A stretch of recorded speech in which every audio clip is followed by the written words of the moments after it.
está más frente a, ¿no? Pues frente a un auditorio, ¿no? Pero no podemos pensar nada más del lado de la composición, o sea, como que ahí, ¿no? Pero bueno. ¿Fermín? Sí, bueno, no me pude conectar la semana pasada, entonces no sé si lo comentaron sobre el ejemplo que puse en el grupo de Andrew Norman y esta conexión con Beethoven. No sé si se comentó algo al respecto. No. Ah, bueno. Estamos esperándote, Fermín, no llegas. Sí, tuve una entrega y no pude encontrar tiempo. Ya, está bien. Bueno, no sé, tú la pudiste escuchar, el extracto que puse. Pareció muy interesante. Muy Sí, interesante. es muy especial. Sí creo, digamos, comparte mucho de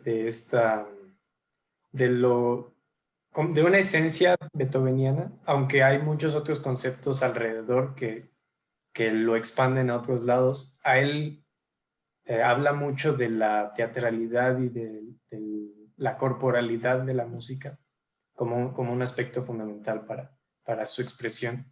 Y ese justamente es como el movimiento más corpóreo, por así decirlo, justamente porque los solistas son, digamos, todos los violines tienen un momento solista, ¿no? Entonces, como que todos los personajes en el escenario tienen un papel activo y se turnan la, la, el papel principal o la luz, pues.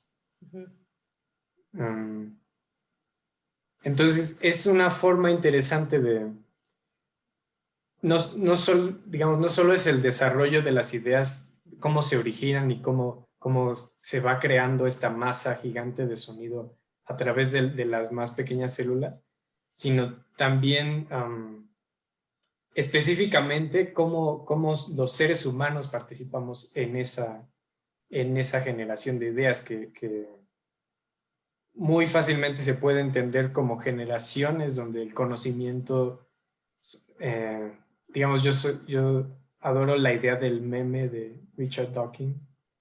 Justamente son pequeños pedazos de idea que se comunican y viven más allá como genes y se expanden. Entonces, más o menos eso es lo que yo veo en esa obra. Igual, como ves los seres humanos cómo se están compartiendo estas ideas musicales, de la misma forma que nos podemos compartir ideas y estas ideas se varían y se van duplicando. Sí, se afectan, ¿no? Se van afectando también, ¿no? Ajá, exacto. Sí, sí, justo sí. Qué bonito. Sí, muy fascinante. Gracias, Fermín. Ok, bueno, vamos a empezar con justo, les había dejado dos cosas, o sea, una, revisar otra vez, bueno, no otra vez, sino revisar más bien el capítulo de la imaginación sonora sobre Beethoven y un poco vamos a hablar también de Schopenhauer, o sea, un poco si no hemos salido de Beethoven es porque también un poco el modelo en el que está pensando Schopenhauer sobre la música, obviamente es la música de Beethoven, ¿no? Entonces, ¿quieren comentar algo de lo de Tellas, de la imaginación sonora? Para que más habla justamente, creo que habla de muchas cosas que hemos estado hablando, y justo, bueno, también se concentra en la novena, ¿no? Y pues sí, ¿no?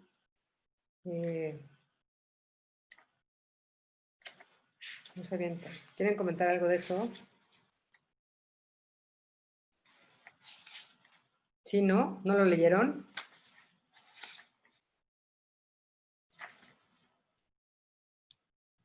Grillos.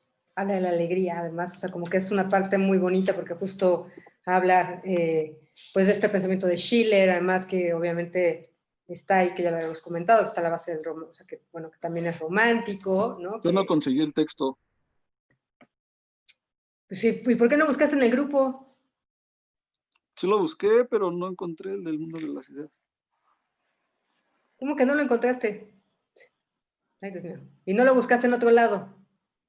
No, más bien lo busqué, pero no lo busqué bien en el grupo, sino que... ¿Y yo qué quieren que haga? ¿Ya qué más hago? ¿No? Esteban y Elizabeth. Ok, Porque bueno. es el único que está, ¿no? Perdón. Querido, por favor, no interrumpas. Esteban. Me gustó mucho la lectura, maestra. Bueno, para hacer algún comentario de ella. Yo he tocado, gracias a Dios, esta obra, he tenido la oportunidad, pero en este momento, como que obviamente, me acordé de la otra vez que estábamos platicando, no pase de ser un ejecutante. Este Trías lo desglosa por completo, le saca la versión de Dios, dice, creo que se llamaba un padre bondadoso o un padre cariñoso la lectura. Estuve leyendo hace como un mes una lectura de Así el padre amoroso. El padre amoroso. Estuve leyendo un poquito la lectura de hace como un mes de una revista por los 250 años de Beethoven. El Y lo proceso. que menos tuvo Beethoven fue un padre amoroso. Tuvo un padre asqueroso que toda la vida se la pasó torturándolo. Él, al ser como por así decirlo, el hijo mayor, tuvo que sacar a compañeros. Su mamá siempre fue una señora depresiva. Él tuvo que salir adelante. Cuando su mamá se enfermó, tuvo que dejar sus estudios de música y se devolvió. O sea, él podría echarle la culpa de que es uno de los increíbles músicos del mundo, pero de no ser por su padre, él pudo quitarle el legado a Mozart como el genio y decirle, quítate que ahí te voy porque no soy un genio, pero te puedo desplazar del trono que tienes ahorita. Bueno, a lo que iba me gustó muchísimo la lectura, te dice cada movimiento, hasta por movimiento y casi por compás te dice lo que quiere decir cada instrumento, cómo entra cada... El segundo movimiento, la verdad, a mí siempre se me hizo, cuando lo toqué, se me hizo un poquito aburrido. Ay, ¿por qué empieza con un adagio tan lentito y no sé qué?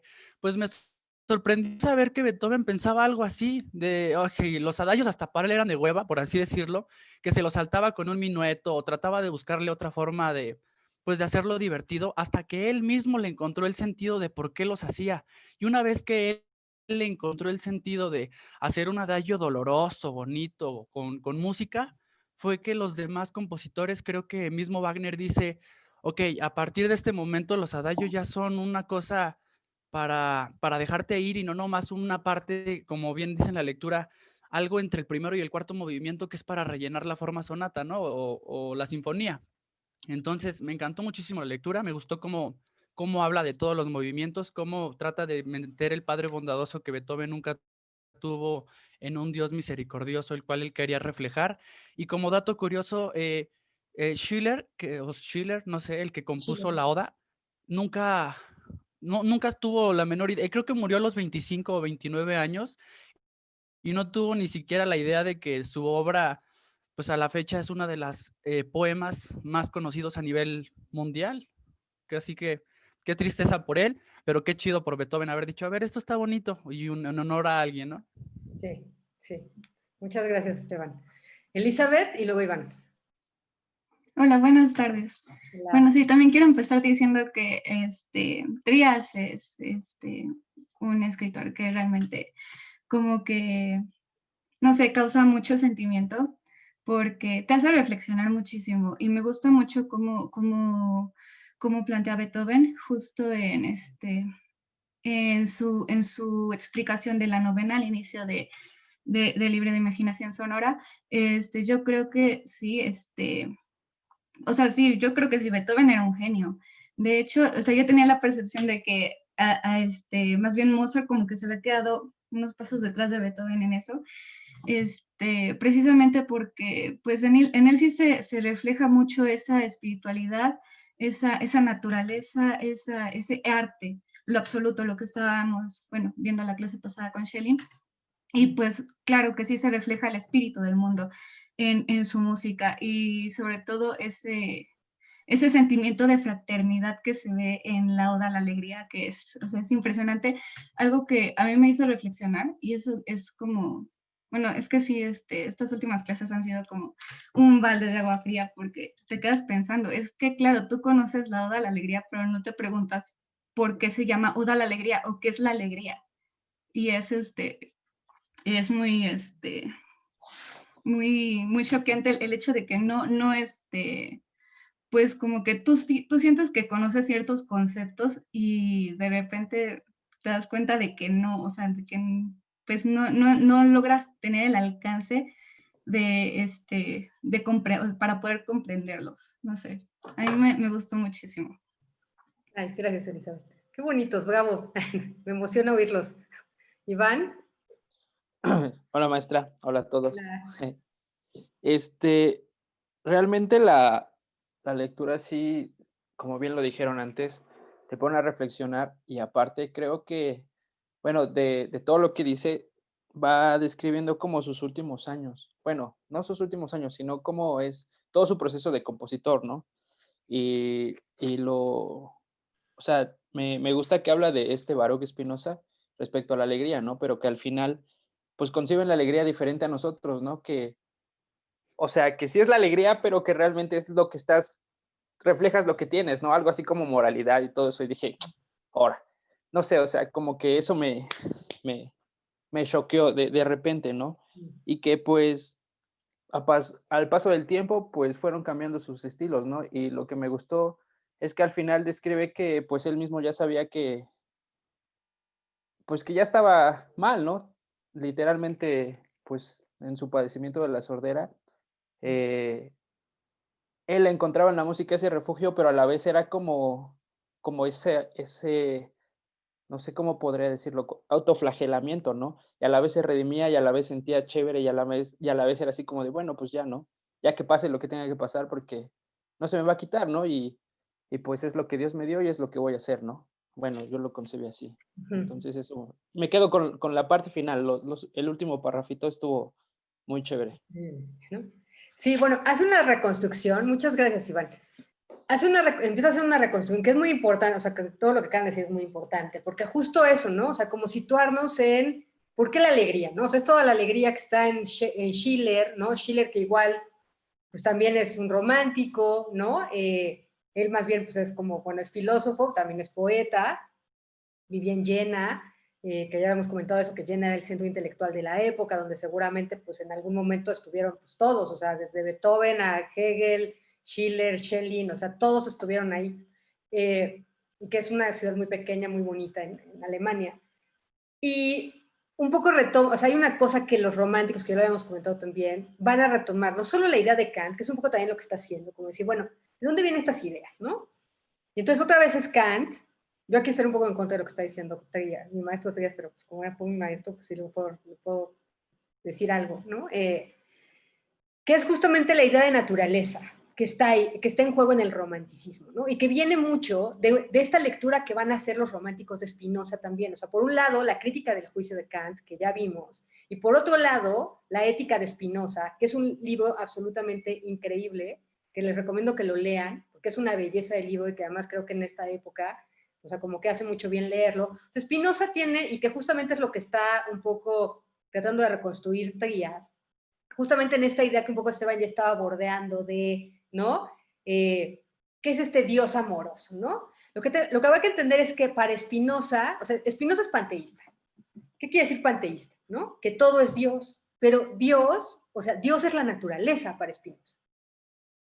La naturaleza, ¿no? O sea, es decir, y esto es lo que está en Beethoven, dense cuenta, ¿cómo? Y que es lo que está en Schelling también. Como Dios es la naturaleza, ¿sí? No es Dios quién sabe qué, sino Dios es la naturaleza. Y nosotros somos expresión de esa naturaleza. Ahora, ¿qué es lo que pasa, no? O sea, un poco lo que va a decir Spinoza es eso, ¿no? O sea, la naturaleza tiene infinitos modos. Solo hay una sustancia, o sea, como que todo es uno, que es este Ein kein Pan de los románticos, es decir, ser uno con todo, que es lo que están buscando, ¿no? O sea, eso ya está en Spinoza. La naturaleza es una, pero es múltiple. La naturaleza, nosotros somos una expresión de la naturaleza. ¿Sí?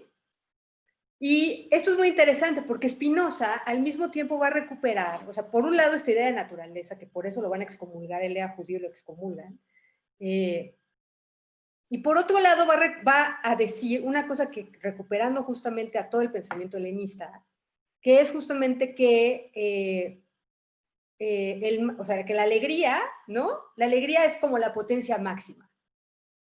¿Sí? ¿Qué es la alegría? Justamente eso que, ¿no? Potencia lo que somos. Por eso es tan importante la alegría.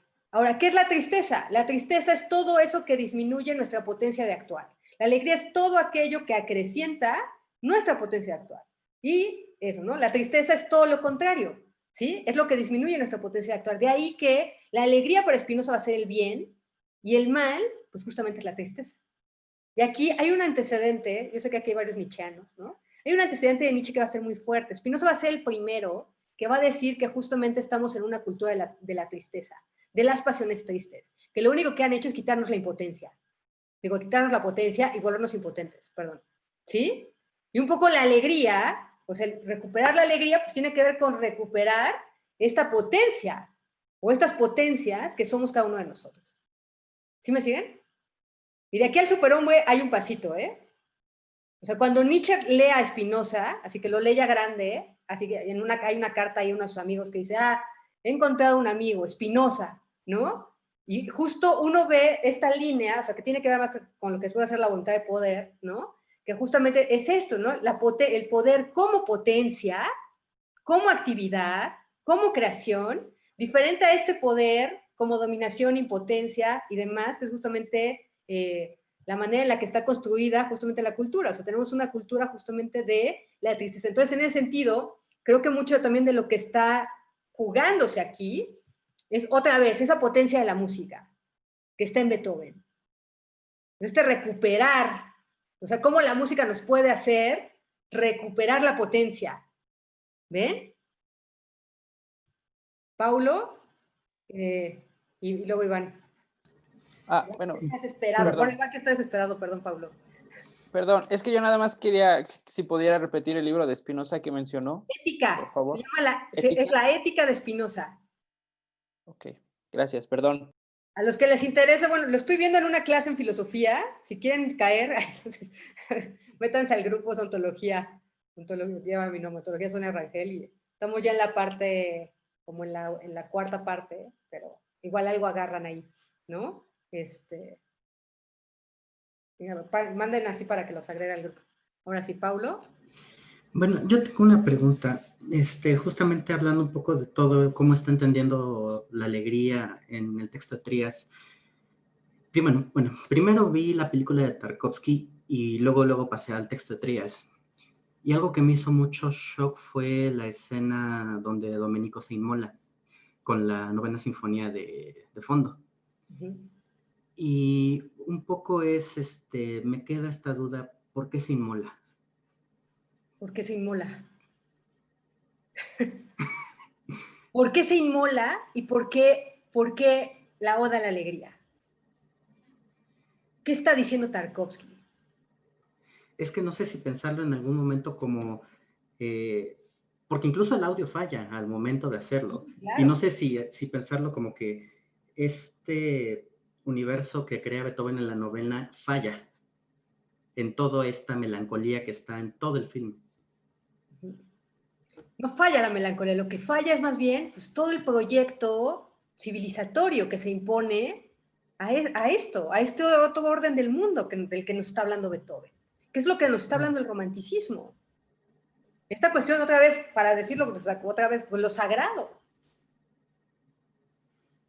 Okay. ¿Qué quiere decir que Dios sea la naturaleza y que nosotros seamos esta parte de la naturaleza? Va a decir Hölderlin, todos hemos brotado de la misma dorada semilla, que es esto mismo que acabo de decir de Spinoza, ¿no? Somos una expresión, todos somos una expresión de la naturaleza. ¿Qué pasa en la modernidad?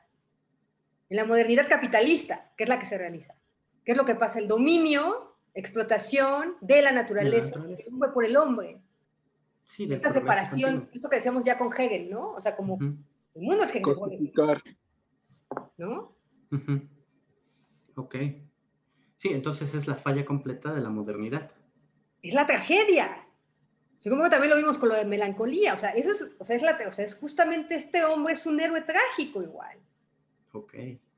O sea, está un poco su gesto, que es el sacrificio.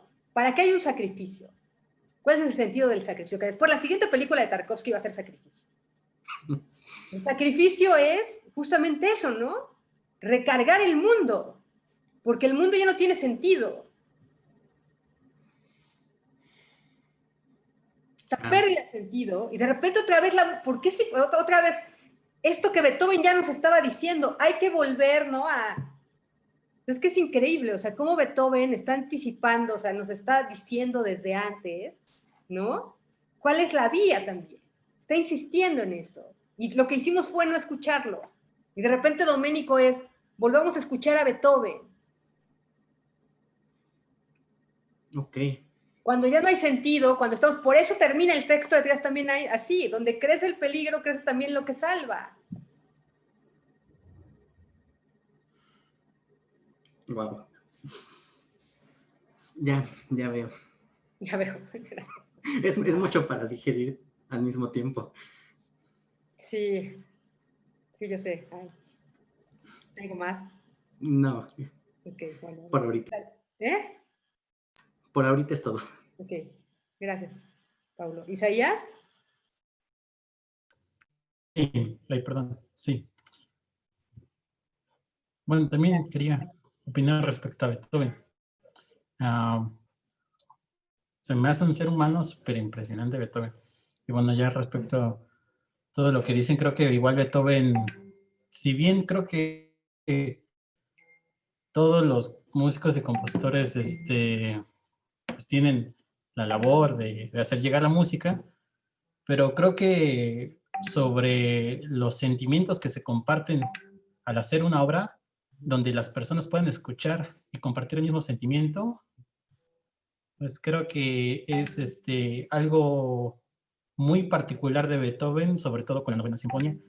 Eh, y pues yo nada más quería compartir que creo que si alguien democratizó la música, bueno, al menos así lo pienso yo, también a base de lo que leí sobre Trías, precisamente fue Beethoven. O sea, él veía a todas las personas como iguales, ¿no? Y es algo muy padre. Él tenía la visión de hacer llegar la música a todas las personas. Y en la novena sinfonía, pues está muy claro esto, ¿no? En lo que hace a través de los sentimientos.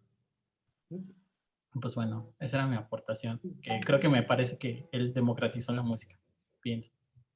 Sí, más que democratizarla, creo que tiene también, o sea, ya lo habíamos comentado, ¿no? En Beethoven también hay una claridad de esta dimensión política de la música. Pero política en el sentido de lo político, justamente cómo la música vuelve a generar la comunidad, cómo vuelve a dar sentido al mundo, Sí. ¿no? Pero es lo político. Más que una democratización es eso, se vuelve a poner ahí lo político. Y también porque la música también habla de justamente de lo que acontece, ¿no? Ya lo hemos comentado, ¿sabe? Beethoven es un hombre de su época. ¿No? Y que lea Kant, que lea, ¿no? O sea, lea filosofía, ¿no? También por eso está leyendo a Schiller, ¿no? Sabe de política, o sea, tiene un posicionamiento también respecto al mundo, ¿no? ¿Saben qué? O sea, que otra vez que él está pensando el mundo a través de la música. Sí. ¿No? Las cosas que son fundamentales en la época, ¿no? ¿Sí? Sí. Gracias, Isaías. Nancy y luego Arely. Yo quería comentar algo que me gustó mucho de la lectura de Trías, que se me hizo pues más fácil de comprender que otras que hemos hecho como de Schelling o Hegel, porque siento que los términos que usan están como más cercanos a, bueno, al menos como, sí, del lenguaje musical y de las cosas como más interesantes que decía, era como algunas tonalidades, pues las asociaba con la melancolía y otros con la alegría. Yo la verdad no conocía todas las obras que mencionaba y pues escuché varias y pues sí no sé, creo que es algo que tal vez para muchos pudo haber pasado desapercibido y bueno, se me hizo muy, muy interesante que pues sí que ocupara estas tonalidades para representar esto. Sí. Además, eso, o sea, como que, o sea, yo la verdad es que les doy a leer este tipo de cosas, justo que un poco ya también lo decía Esteban, pues para que vean las ideas que están ahí también. O sea, sabiendo qué está ahí, o sea, qué está pensando, o sea, qué está pensando a través de la música, evidentemente la forma en la que van a interpretar va a ser completamente distinta. A que solo lleguen y, ¿no? Y, o sea, como que sí, a mí además como que creo que es un libro todavía más logrado, la imaginación sonora, que el canto de las sirenas, ¿no? O sea, como que sí se ve más, como, ¿no? Pues sí, ¿no? O sea, como que sí, como que se suelta más tría, o sea, como que ya agarra vuelo y ya dice, no, pues sí, sí puedo hablar de esto. Y a mí me parece súper interesante, o sea, cómo desde los mismos conceptos musicales empieza también a tejer con las ideas, ¿no? Y bueno, eso es algo que a mí me gustaría leer en sus trabajos algún día. Pero bueno, ¿quién más está por ahí? Areli y luego Katia. Yo quería hablar un poco sobre la película. Yo creo que a todos la escena que más nos impactó fue la de Dominico, pero a mí me impactó más que él está hablando de las verdades de la sociedad actual, de que somos insensibles, de que es una sociedad corrompida y es esa misma corrupción la que hace que lo ignoren. Y sus palabras no tocan a las personas que están ahí, o sea, todos están así como en otro nivel, como estatuas. Y me da como mucha, no sé, mucha conmoción que su perro, es el único que se ve afectado por eso. Entonces yo creo que esa parte es como la idea de que volvamos a la naturaleza, al origen, y siento que puso la novena, porque como usted decía, la alegría es la que nos da potencia, ¿no? ¿Y qué más potencia para que despierten que inmolarse? No sé, esa es mi interpretación de esa escena. Sí. No, que es durísima, o sea, yo cada que la veo lloro, o sea, es como, o sea, como, pues es que eso, pues que no escuchamos nada, ¿no? Gracias, Arely. Katia, y luego otra vez Elisa. Sí, bueno, yo de lo que quisiera comentar ahorita es que pues justo algo que de hecho ha estado muy en mi pensamiento estos días por las lecturas es justo cómo cohabitan y cómo coexiste esta dualidad del carácter melancólico que se ha comentado mucho en el genio y sí, bueno, esta sensibilidad, ¿no? Muy, muy de carácter melancólico, combinado con esta potencia creadora que estamos hablando también de la alegría y cómo, digamos, es algo que todavía no termino yo de unir enteramente en mi mente, pero es algo que también quería como sacar al tema ahorita en la clase, porque quisiera como poder comprender un poquito más de qué manera coexisten esa dualidad, porque creo que ambas cosas son algo necesario en el proceso creativo de personas como Beethoven, obviamente. Sí, es que la melancolía no es tristeza, ¿no? Que eso es algo que ya habíamos hablado, ¿no? Sí. Sino más bien esta conexión también con la naturaleza, ¿no? Sí, que es lo que veíamos que justamente en el genio, ¿no? O sea, esa naturaleza se expresa justamente en esta alegría, que también es esta potencia creadora. O sea, como que un poco, o sea, como que habría que vincular eso, ¿no? La alegría con la potencia creadora, con qué es lo que puede un cuerpo, va a decir Spinoza, ¿no? Sí, o sea, sí. Y eso es la creación también, pero un poco la melancolía otra vez no es tristeza, la melancolía tiene que ver más bien con este estado también de resonancia, con, Claro.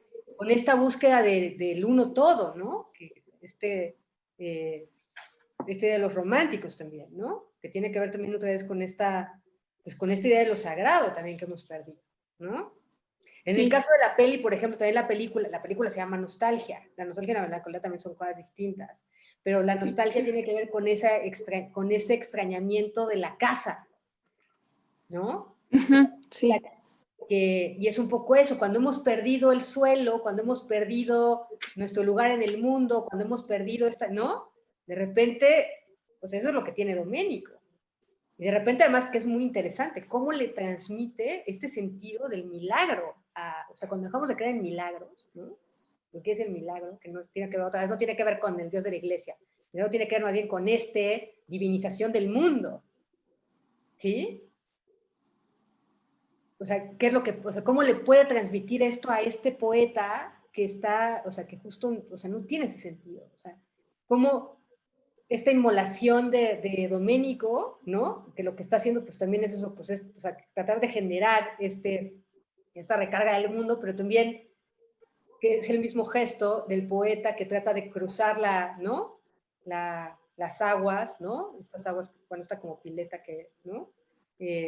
Sin que se le apague la vela, en un acto justamente también de fe para eso, ¿no? Para conseguir el milagro. Sí.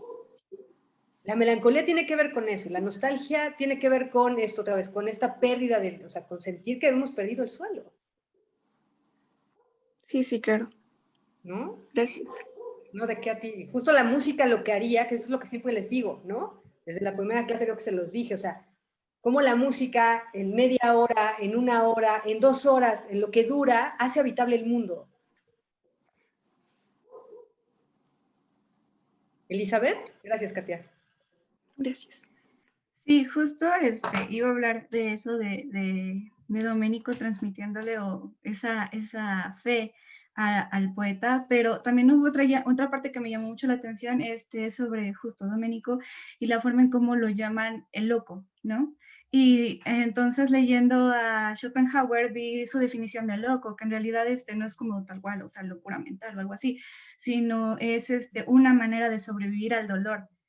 Y es muy, o sea, es muy, muy interesante cómo no sé si eso lo hicieron a propósito, el hecho de llamarlo loco, porque es justo eso, o sea, está sobreviviendo al dolor de una sociedad pues que está pues cayendo en picado, ¿no? Que se está yendo hacia lo podrido del mundo, por así decirlo, y pues justo el encerrar a su familia durante 7 años para que no enfrentaran ese cataclismo, es algo muy interesante, pero sí quería preguntar si justo es eso, o sea, si realmente Tarkovsky tenía como que esa idea de nombrarlo loco a él pensando en eso, en esa locura de sobrevivir al dolor. Sí, pues bueno, tiene que ver más que con sobrevivir al dolor, tiene que ver, y esto es una pregunta muy interesante, además para entender a Tarkovsky, ¿no? Un poco. En Tarkovsky siempre están estas figuras. Si ustedes ven Stalker, en Stalker también, o sea, el Stalker también es alguien que pues, es como una especie de loco. Tiene que ver con 2 fuentes. Yo creo que una de las principales fuentes, obviamente, es Dostoyevsky, la idea del idiota. Pero el idiota o el loco, en esta tradición rusa, tiene que ver más bien con que capta como justamente llanos de armonías de Vermeister. Es que puede que tiene otra sensibilidad y capta una cosa completa y que por eso todos dicen que está loco, ¿sí? Entonces es una figura absolutamente positiva, que más bien tiene que ver con una sensibilidad que tiene más bien esta visión también, que es un vidente. Pues el caso de Domenico es un vidente, él es el único que se da cuenta de esto que acabas de decir, ¿no? De que estamos en este horror, ¿no? Y, o sea, ¿y hacia dónde va todo? O sea, justo que todo va hacia la destrucción. Y justo la otra figura es obviamente Nietzsche, que también Tarkovsky también tiene una fuerte influencia de Nietzsche, que es justamente el loco del parágrafo 125 de la Gaia Ciencia, que es el que anuncia la muerte de Dios, el que también anuncia este horror, el que anuncia de que ya el mundo ya no tiene sentido. Todas estas cosas ya no tienen sentido, entonces tenemos que crear otras cosas, tenemos que volver a introducir un sentido al mundo, ¿sí? Entonces yo creo que son esas 2 vías lo que está pensando Tarkovsky. Pero que además es muy importante en su cine, o sea, si ves sus otras pelis, casi todos sus personajes son como eso, pues como, deberíamos, o sea, tenemos que llamarlos más bien anómalos, son como anomalías, ¿no? Así, igual que llanos de armonías. Gracias, Elizabeth. Y bueno, y hay una conexión también, obviamente Béla Tarr, pues tiene una influencia de Tarkovsky, ¿no? Y también de Nietzsche, o sea, también ahí hay una, ¿no? Martín, y el curso va a ser de Nietzsche, porque todo nos lleva a Nietzsche. Martín y luego Emma. Hola, buenas noches. ¿Sí me escucha? Sí.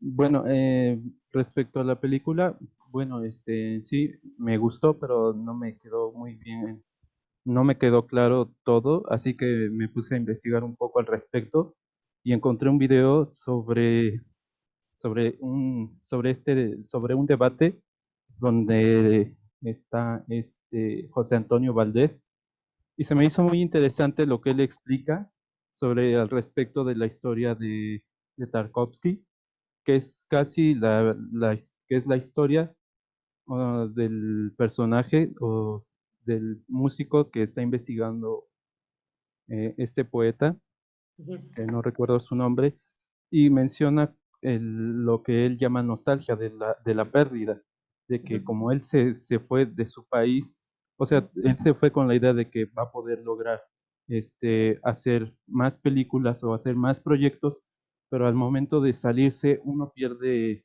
la felicidad o la alegría, y entonces, o sea, sí, aunque pueda realizar más proyectos o hacer lo que él quería, él se siente, él ya no se siente a gusto porque perdió todo el sentido de la vida, por así decirlo, ya que, o sea, se aleja de su familia, se aleja de su cultura, de sus raíces, y esto se me hizo muy interesante, ¿no? Como en la nostalgia representa la pérdida de su vida anterior.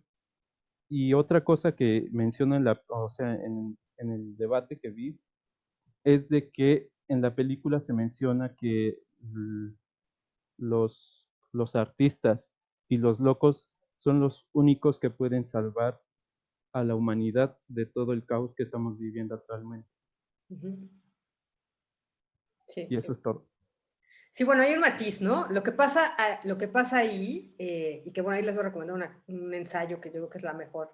Digo, la mejor forma de entender a Tarkovsky es leer a Tarkovsky, y la otra, hay un ensayo de Chris Marker, que es un director francés, que es el que inaugura, ¿no? Sin ensayo, bueno, no lo inaugura, pero un poco es de los más fuertes exponentes, que se llama Un día en la vida de Andrei Arsenevich. Andrei Arsenevich. Un día en la vida de Andrei Arsenevich, que es que es Tarkovsky, obviamente, ¿no? Y ahí es un ensayo fílmico que es absolutamente increíble porque es un recorrido por toda la obra. Además, son las últimas imágenes también de Tarkovsky, porque Tarkovsky muere después de hacer la última peli, que es Sacrificio, y Marker puede filmar justamente hasta, o sea, cómo él está viendo el último corte de la peli, ¿no? Ya, o sea, como le da cáncer, entonces ya estaba como muy mal, y son las últimas imágenes por ahí debe de estar en algún lado, en alguna de estas páginas. Creo que en Cinefilia no está, pero en la otra a lo mejor sí está. Y es una maravilla porque explica así como también las ideas que están en el cine de Tarkovsky. Lo otro es que justo después de esta peli, lo que pasa es que es como una anticipación, o sea, porque obviamente está recordando a su padre, pero también que su padre era poeta, ¿no? Y está como, pero un poco lo que pasa es que después de esta peli es cuando ya no puede regresar a Rusia. O sea, pues eso, y entonces también, pues por eso está todo este sentimiento ahí en la película, ¿no? Que es que justo ya, ¿no? Está exiliado, porque obviamente los rusos no entendían, o sea, en esa época, que era una época muy fea, ¿no? No entendían como justamente su cine, ¿no? Bueno, gracias. Emma, gracias, Martín. Hola, buenas noches a todos. Bueno, ciertamente, hablando en general de la clase, me ha generado más dudas que respuestas, pero supongo que ese es el meollo del asunto. Bueno, comentando lo que usted estaba diciendo hace un momento, si bien lo entendí, entonces la persona solo crea esta nostalgia por querer regresar a su origen, pero una vez que ya se dio cuenta de que su realidad no va en el camino correcto, ¿no? O sea, como que ya tuvo esta chispa, ¿no? Se supone que solamente puedes tener esta nostalgia ya cuando adquiriste este conocimiento, ¿no?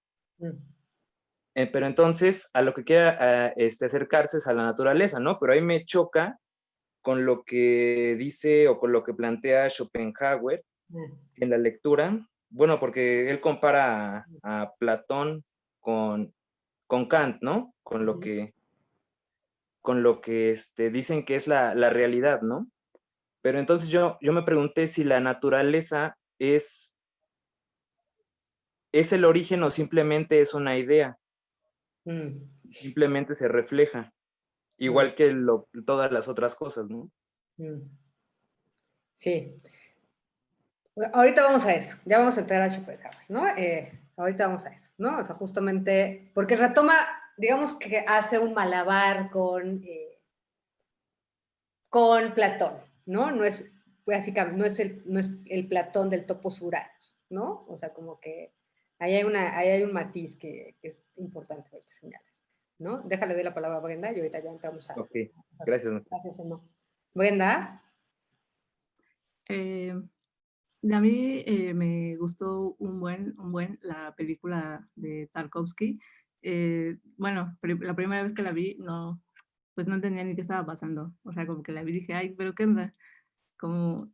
Y después que me puse a leer más sobre él, antes de pasar a lo de esculpir en el tiempo, y después entendí más o menos cómo funcionaban estos como flashbacks que tenía ya no me acuerdo cómo se llama, me acuerdo que su apellido empezaba con G, del ruso, sobre cómo añora estar en Rusia, pero también una parte de sí también quiere estar en Italia. Y entonces en estos flashbacks de pronto vemos su casa, vemos a su esposa, pero de pronto cuando está durmiendo podemos ver a su esposa con Eugenia, cómo es lo que le dice al inicio cuando está leyendo unos poemas justamente del papá de Tarkovsky. Dice que es una muy buena traducción y que él dice que no entiende nada, que el arte es intraducible. Y le pregunta que cómo podía entonces conocer realmente Rusia, y le dice eliminando las fronteras. Y justamente es lo que él está haciendo en estos sueños, primero en los sueños, justamente elimina las fronteras entre estar en Italia y estar en Rusia, pensar en su mujer y también en Eugenia, cuando ellas están interactuando.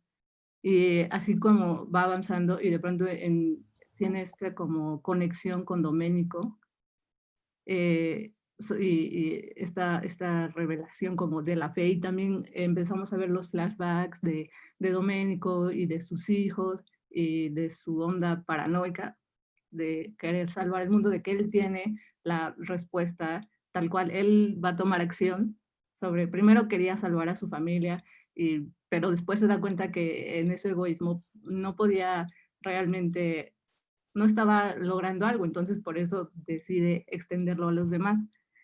Y bueno, me parece muy interesante cómo usa el agua en muchas de las escenas, como los reflejos y los sonidos, como que siempre está presente. Y después de que empecé a leer, vi que su mediometraje cuando terminó de estudiar cine fue el violín y la apisonadora. Y entonces lo vi, son 45 minutos.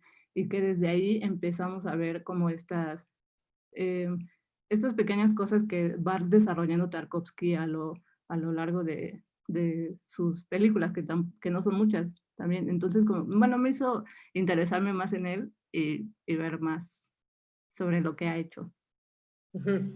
Bueno, aquí nada más una precisión que es importante. En Tarkovsky no hay flashback. Lo que hay es y que cada vez es más claro en sus películas, ya en esta es muy claro, lo que hay es una indiscernibilidad entre el deseo, ¿no? El recuerdo, el sueño, que tienen el mismo estatus que la vigilia. O sea, se pasa de uno a otro. Pero también eso, ¿no? O sea, justamente todo este trabajo de los elementos a mí me parece muy interesante también, porque habla de esto que estamos diciendo, o sea, cómo al final, o sea, que el agua entra a la casa es porque porque no hay una separación, porque está todo unificado. O sea, la naturaleza y ¿no? Y estos seres o estos intercesores están absolutamente conectados. No hay una separación entre el adentro y el afuera. O sea, como que ahí, eso es muy importante. O sea, cómo por eso los elementos siempre están tan presentes en su cine, ¿no? Porque es justo cómo la naturaleza está ahí, cómo todo está animado, que también es una idea que tiene que ver mucho también, porque ahí, o sea, como un poco lo que dice Spinoza ahí, el pensamiento ortodoxo ruso piensa la naturaleza animada. Toda la naturaleza está animada, no es una cosa, y eso está mucho en el cine de Tarkovsky. Y también por eso ahí, pues aquí la conexión con Spinoza también, ¿no? cómo no son, sino todo está ahí vivo, ¿no? Es muy importante. Gracias, Brenda. Sí, eso que acabas de decir, pues al final, ¿no? Vemos cómo la unión, al final vemos justamente su casa dentro de como que Rusia e Italia, ¿no? Lo que decía Domenico, el 1 más 1, una gota más una gota no son 2 gotas, sino es una gota más grande. Una gota más grande, exactamente, ¿no? Gracias. Eric. Sí, hola. Hola. Igual mencionando como en la obra como de Tarkovsky, pues sí, quería señalar como esa, digamos, musicalidad en la naturaleza que él presenta. Justamente el agua y el fuego también van a ser como elementos muy sonoros, ¿no? Y que justamente a muchas personas que no están acostumbradas como a ese cine, pues se les hace algo, no ser irrelevante, ¿no? Pero es en realidad como su método de entender también el mundo, ¿no? En su obra. Y justamente, bueno, Espejo, que es también una de sus películas, pero también usa elementos muy, muy interesantes y ahí es donde, si no mal recuerdo, mete como los poemas de su padre, ¿no? Y que hace como toda una narrativa como más en un sentido poético, ¿no?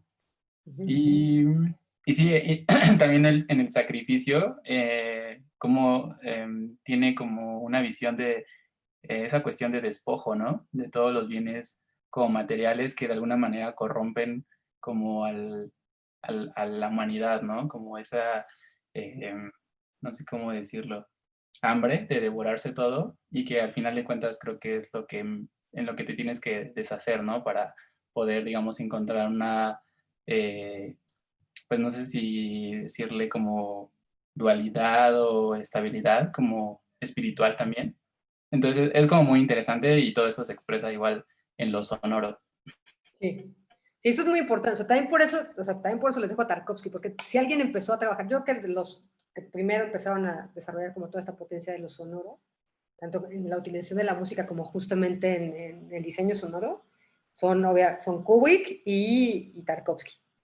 O sea, que para justamente aprender justo a ver cómo opera, ¿no? Pensar justamente la música y el sonido como un elemento fundamental del cine, o sea, no como algo que estaba de relleno, o sea, son ellos, ¿no? Que dan como toda esta también poética de lo sonoro, ¿no? También por eso es importante que, bueno, a mí me parece importante que ustedes como músicos, o sea, como vean justamente cómo trabajan ellos para que pues, también se den una idea. Y otra cosa que pueden leer, que es muy padre, ¿no? Que es el texto, bueno, todo el trabajo de Michel Chion, que justamente sobre lo sonoro. Tiene uno además que es la música en el cine, Chion. Vamos a ver algo de él el próximo semestre, porque él es músico concreto, pero además es de los teóricos más importantes del sonido. De los pocos que se ha dado a la tarea de generar conceptos y demás para pensar lo sonoro, en términos de la música, él hace música concreta, pero en términos también de lo cinematográfico. O sea, es de los más... es el más importante. Voy a leer una cosita al final dos cositas de lo de Trías y llevamos a lo de Schopenhauer. En la 242 dice, la doble fuga orquestal y coral del gran episodio en el movimiento final de la novena conjuga de forma anular ambos procesos mentales, correspondientes a dos argumentos ontoteológicos musicales. El espinosista, que eleva a concepción metafísica la mitológica intuición del Eliseo, y la kantiana, que conduce a la heteronomía de una alegría solo basada en las fuerzas de la naturaleza, hacia un sentimiento de dignidad y de respeto que rige desde la libertad al propio orden natural y que permitirá la inferencia razonable de un Dios personal amoroso como sustento de esta ley sagrada en la que el sujeto descubre su propia condición libre y autónoma. Y es esta idea de Kant, ¿no? Del cielo, que además dice, ¿no? Pues que después, que justamente lo que está diciendo arriba es eso, cómo le contesta Beethoven, ¿no? La ley moral en nosotros y el cielo estrellado sobre nosotros. ¿Sí? ¿Qué es eso? Que es lo mismo que decía Kant, ¿no? O sea, el cielo estrellado sobre mí y la ley moral dentro de mí. Es decir, cómo se da esta unión entre, que ya lo hemos hablado, macrocosmos y microcosmos, ¿no? Y pero además esto, ¿no? Cómo la ley moral, es decir, la ley ética, ¿no? Pues tiene que corresponder también por decirlo, ¿no? A la ley de la naturaleza, a la ley del cosmos. Se tiene que inscribir, tiene que concordar, continuar la ley que está en el cosmos, ¿sí?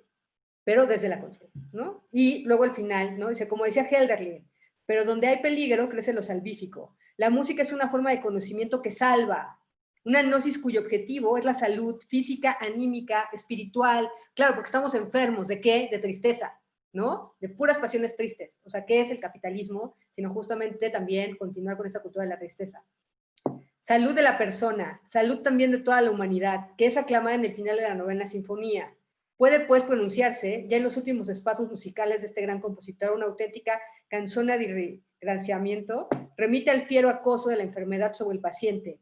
Este de pronto siente que le vuelven las fuerzas y eleva su himno a la divinidad como acto de agradecimiento. No hay todavía alegría en esa expresión musical. La composición se limita a registrar el retroceso y la remisión de la enfermedad y el paulatino retorno de las fuerzas del cuerpo y alma que retraerán consigo la ansiada convalecencia. Y aquí está haciendo un guiño que es muy bonito. Está haciendo un guiño a Nietzsche igual, que es justamente la enfermedad es el nihilismo. Que todo ha perdido, ¿no? O sea, que los valores han perdido el sentido. Esta muerte de Dios.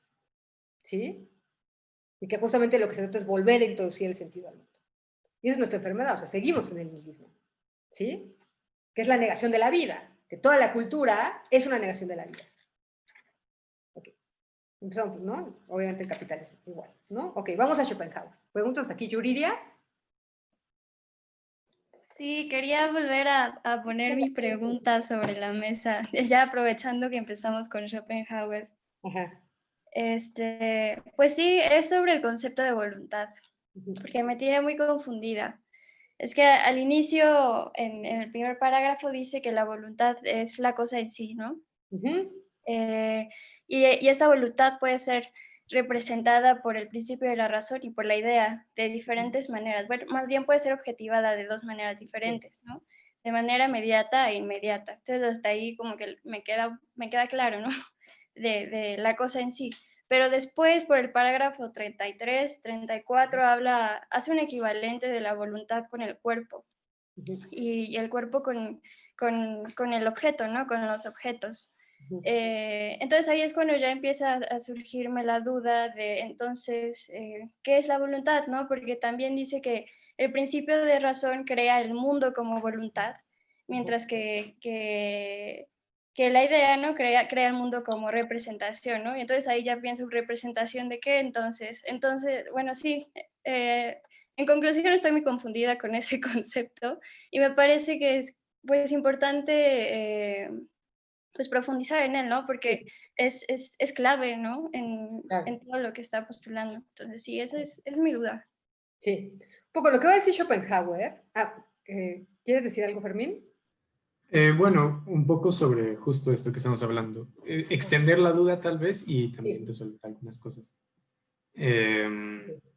Porque, bueno, hace un muy buen esfuerzo y yo todavía no lo logré entender, pero creo que una gran parte del texto es hacer la unión de el mundo de las ideas de Platón a la forma en la que lo vería Kant y exactamente como saca de Kant la idea de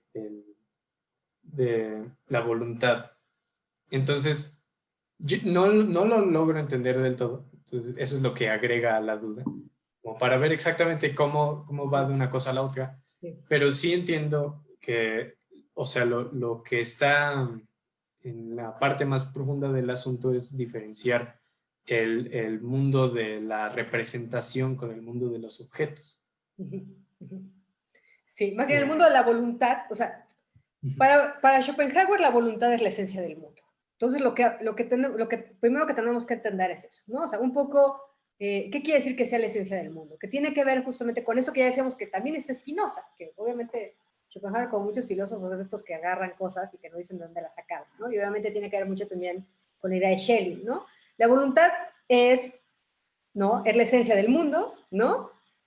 En nosotros, o sea, digamos que es una voluntad con mayúsculas, ¿no? Para entender, ¿no? Es una voluntad con mayúsculas, que es además un impulso ciego, ¿no? Que es esta esencia del mundo, y que en nosotros se expresa como una voluntad, digamos, en minúscula, que tendrá que ver con el carácter de cada uno de nosotros, ¿no? Entonces, esa es una primera distinción. Entonces, un poco se dan cuenta, el libro está dividido en dos cosas, justamente por eso se llama así, el mundo como voluntad y el mundo como representación, ¿no? El mundo como voluntad, vamos a tener la metafísica, ¿no? Y vamos a tener también la parte de la ética, ¿no?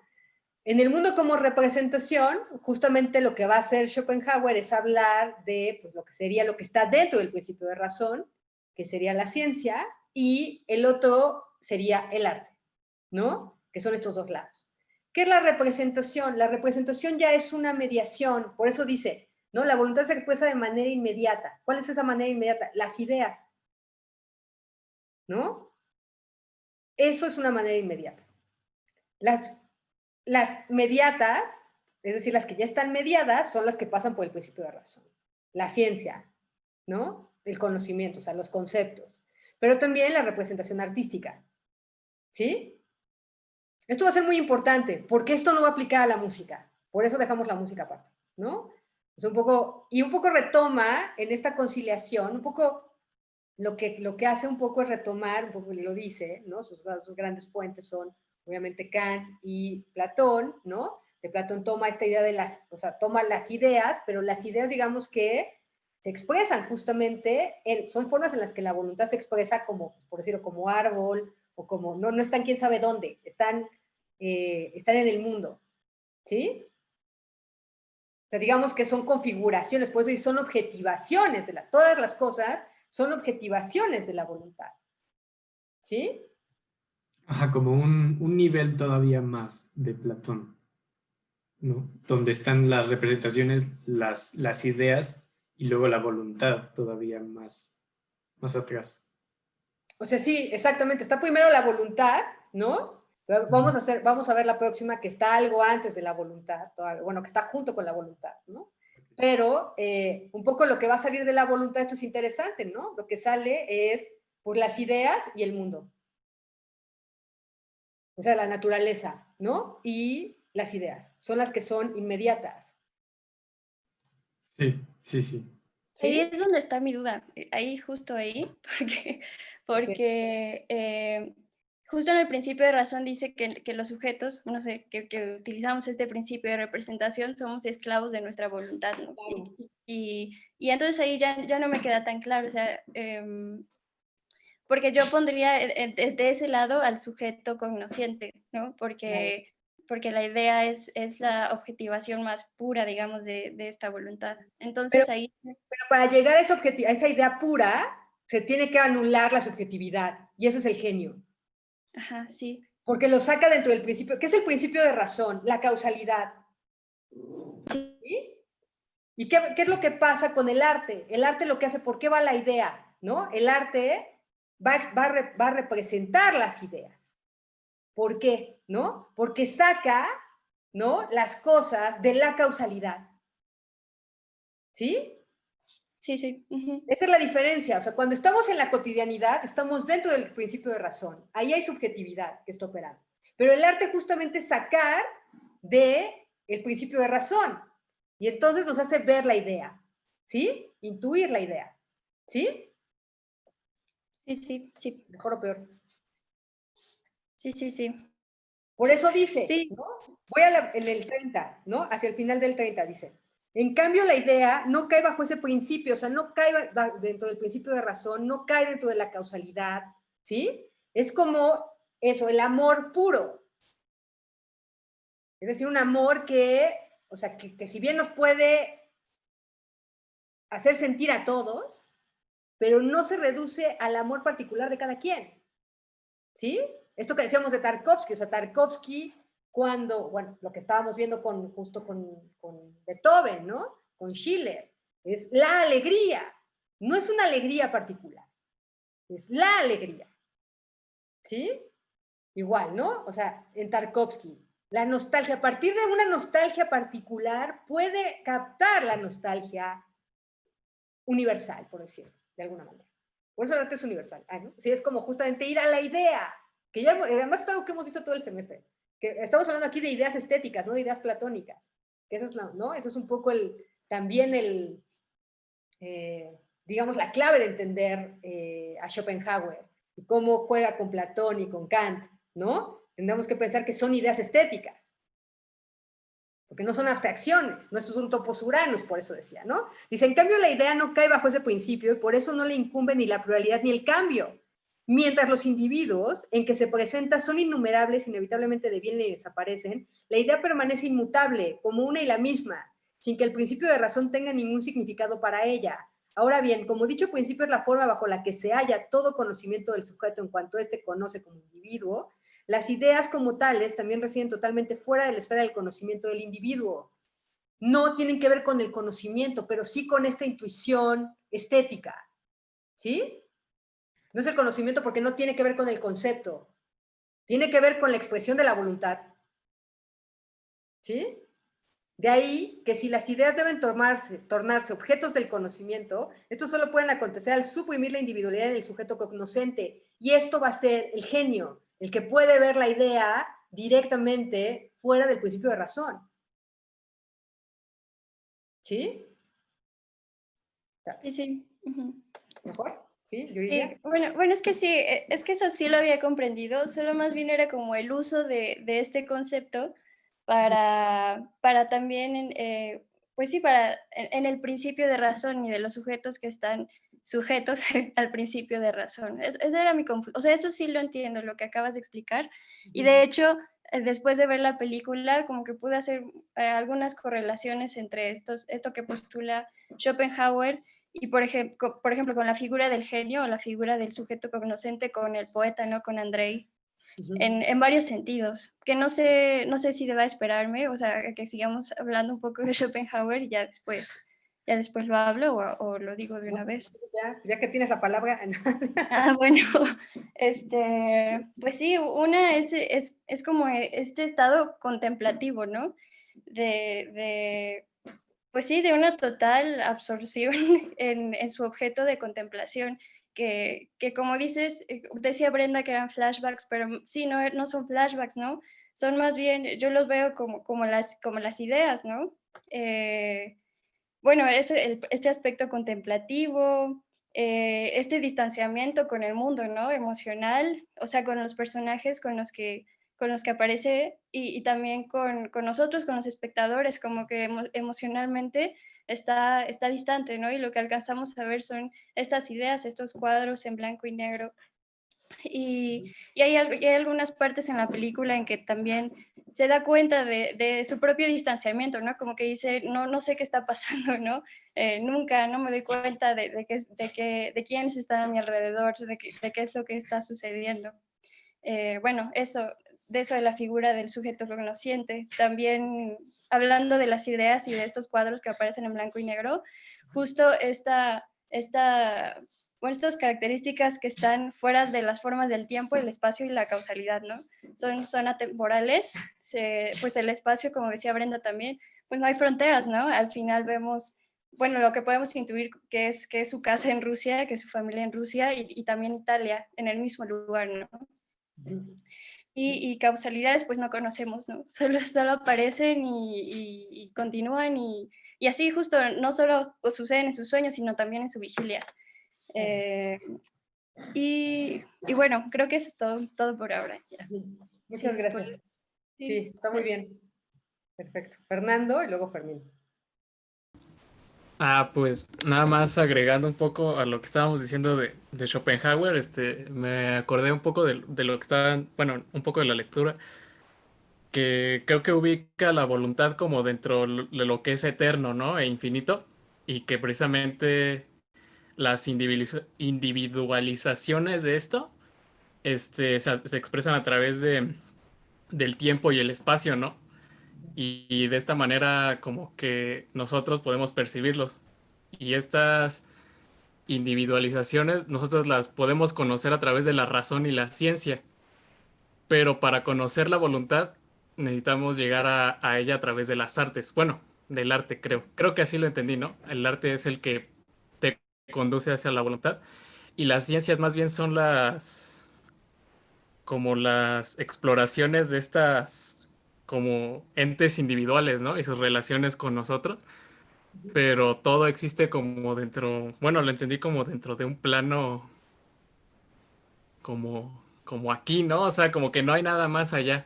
Y pues de hecho ya hasta el final, pues de hecho algo que me pareció un poco gracioso, no sé, que habla de que los artistas o los creadores como que sienten algo de como repulsión hacia las matemáticas, hacia alguna ciencia, que bueno, él lo atribuye a eso, ¿no? Porque las ciencias, bueno, las matemáticas corresponden precisamente a una descripción de estos entes individuales, ¿no?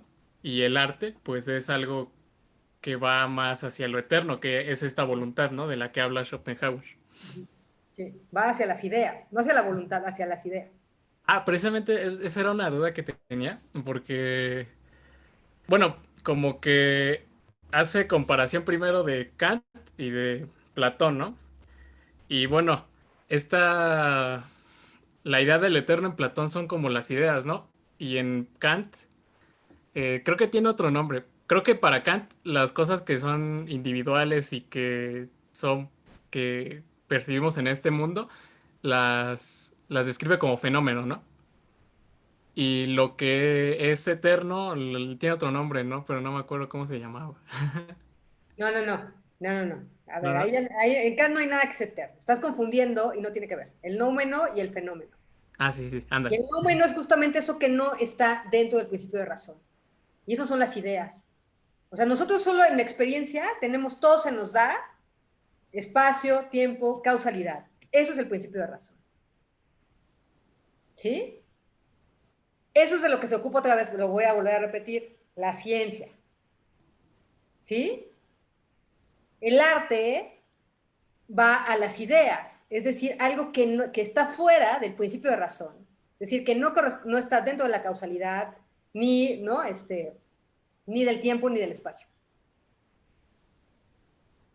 ¿Sí? Ok. Y puede ser una Entonces, forma del noumeno, pero el noumeno es más bien eso, que lo que hay que entender es esto, y que además tiene que ver mucho con la lectura de Schopenhauer, de, por ejemplo, los Vedas. O sea, Schopenhauer era un erudito. O sea, como heredó, era hijo ¿no? de un comerciante rico y demás, ¿no? Nunca tuvo que trabajar y demás, pero era un gran erudito, y además leía en lenguas originales. Y él es de los primeros recuperadores del pensamiento oriental, de los Vedas.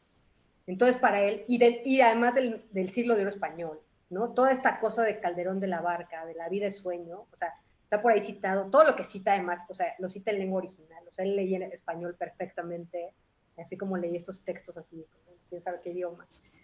Pero un poco él está en esta idea de que nosotros estamos, pues, en el mundo de Maya, que es el mundo de la representación, pero que cuando quitas el velo de Maya, pues hay otra cosa. O sea, nosotros pensamos un poco, que esa es la idea de él, y un poco lo relaciona con la idea del nómeno en Kant, en el sentido de que, pues, lo que conocemos nosotros son fenómenos, porque es lo único que podemos percibir con nuestra estructura limitada, por decirlo de alguna manera. Pero ¿cómo son las cosas en sí? La cosa en sí no está quién sabe dónde. La cosa en sí es la cosa sin nuestra representación. Es decir, sin el yo, que eso es lo que puede hacer el arte. El arte, ¿qué es lo que acabo de decir? El arte puede sacar de el interés, de la causalidad, de los objetos, de las relaciones, y verlos en un estado puro, que es muy cercano justamente a la idea del nómeno. entonces el nómeno es diferente a lo que dice Schopenhauer Por porque eso, ¿de qué? que el nómeno es diferente a la voluntad en Schopenhauer porque el nómeno No, no. no. Si la voluntad sería una forma de nómeno. Ah, ok. Pero otra vez es que lo que no estás como siguiendo es que está la voluntad y luego están las ideas. Ujú. Y O luego sea, están las son cosas, niveles, ¿no? Por eso. son niveles Sígueme, distintos. sígueme, antes de decirme, sígueme, ¿no? Está la voluntad, que además está en todas las cosas, pero la voluntad, digamos, pura, es así. Luego están las ideas, ¿no? Y luego están las representaciones o artísticas o conceptuales de las cosas. ¿Sí? Ok. O sea, un poco lo que haría, están acá las cosas, lo que hace la ciencia es ir a las cosas, ¿no? Lo que hace el arte es ir a las ideas. Ok, ok. ¿Sí? Sí, sí. Pero esa es la diferencia, un poquito, ¿no? Y un poco va a tener que ver también con esta cuestión que decía Yuridia, de la contemplación. O sea, justo en el arte, cómo se da esta contemplación que es desinteresada, ¿no? También. Y eso tiene que ver mucho también con la otra cosa de la voluntad que hoy David. ¿Fermín? Bueno, ahorita con esto, en ese orden de las cosas, la cosa en sí misma está en la voluntad o un nivel después en las ideas. Está un nivel después en las ideas. Ok. ¿Por qué? Porque en la voluntad, digamos que es pura indiferencia. Ajá, Ya claro. que aquí ya, pues ya se diferencia, ¿no? Claro. Ok, y la otra cosa era que quería compartir esta foto que acabo de poner esta imagen que acabo de poner en el chat, porque creo que es algo que todo el mundo debería ver en su vida. Y justamente porque aquí retomamos también la idea que hablábamos hace rato de tonto, que es justamente la persona, como dijiste ahorita, que puede levantar el velo y mirar del otro lado. Y creo que esta representación es perfectamente comunica eso.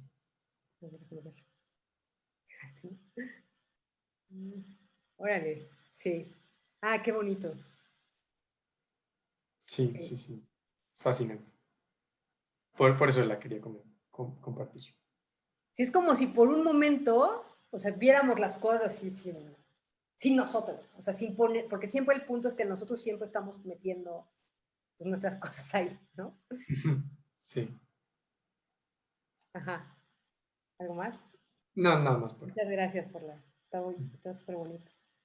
Emma, y sí, es muy claro, ¿no? Si pudiéramos levantar el velo de Maya, es lo que hace el arte, ¿no? Emma. Gracias, maestra. Bueno, yo solo quería decir que estoy de acuerdo con Schopenhauer desde la perspectiva de que, al parecer, todo lo que vemos todos somos un efecto colateral de esta voluntad, ¿no? Entonces, pero lo que se me hace súper raro es cómo el ser humano tiene la capacidad de crear esta voluntad gracias a la conciencia. O sea, el ser humano puede generar las ideas igual que la voluntad. Entonces, ¿nosotros somos la voluntad en esencia también? Un poco lo que dije es, sí, o sea, pero aquí hay una cosa que es terrible, porque un poco, lo que decía, ¿no? Está la voluntad con mayúscula, que es que es la esencia del mundo, que está en todas las cosas. En otro es el carácter. Pero ¿qué es lo que pasa ahí con el carácter? Que, pues es esa parte de voluntad que todos tenemos, que es la esencia de cada quien, va a decir Schopenhauer. Y eso no se puede cambiar. Que es eso, ¿no? Si tú eres una persona violenta, no lo vas a poder cambiar. Lo puedes modular, pero no lo vas a poder cambiar. Y lo otro es que cuando estamos justamente, o sea, esta objetivación de la voluntad que somos cada uno de nosotros, está dentro del principio de razón también, o está dentro de esta causalidad y está regido por la voluntad, que es el querer, ¿no? Entonces lo que va a decir Schopenhauer es de que, por eso es pesimista, que dice la vida no tiene sentido porque todo el tiempo estamos, o sea, la voluntad lo que hace es querer, ¿no? Sí. Y entonces, ¿qué es lo que pasa? Que cuando quieres algo, ¿no? Y entonces, pues de aquí a que lo tienes, pues sufres. Y de repente tienes un momento en el cual, pues ya lo logras, pero otra vez vuelves a querer otra cosa. Y entonces dice, el deseo humano o el querer humano es como el tonel de las Danaides, estas figuras mitológicas que fueron condenadas a llenar un barril lleno de agujeros. Entonces siempre estamos sufriendo, dice, siempre estamos sufriendo. Y entonces por eso el arte lo que va a hacer es como parar ¿no? Este destino inexorable que nos lleva a querer y a sufrir, ¿no? Y no poder romper con esto. También por eso, asomarnos al otro lado es salir de esta, ¿no? Pues de este círculo, ¿sí? Que uno va a ser el arte y otro va a ser justamente la negación de la voluntad, que va a ser la ataraxia. Es decir, dejar de querer. Pero pues ahí sí no vamos a seguir a Schopenhauer, porque no, porque pero, también, diría Nietzsche, es una negación de la vida y no, ¿no? Hay otra salida, que esa la vamos a ver la próxima semana, ¿no? Ajá. Pero entonces la persona que se quita el velo, por así decirlo, Ajá. ya está predispuesta, o sea, es decir, como lo que dijo que la persona que es violenta solo va a poder modificar poco esto, o sea, que la persona que se quita el velo igual va a estar predispuesta a esto. Digamos, lo que dice Schopenhauer es de que, o sea, pues esa esencia, pues o sea, es una necesidad, o sea, es la necesidad de la naturaleza en ti. Lo que sí puedes elegir dentro de eso, ¿no? Okay. Es qué vas a hacer con eso. Lo que siempre les digo, puedes estarte peleando en la calle o puedes ser baterista. Ok. ¿No? Claro. ¿Sí me explico? O sea, como que sí, es conocer la esencia de cada quien. Eso también está en Spinoza, conocer tu naturaleza. ¿Cómo se expresa la naturaleza a través de ti? ¿Cuáles son tus potencias? ¿Sí?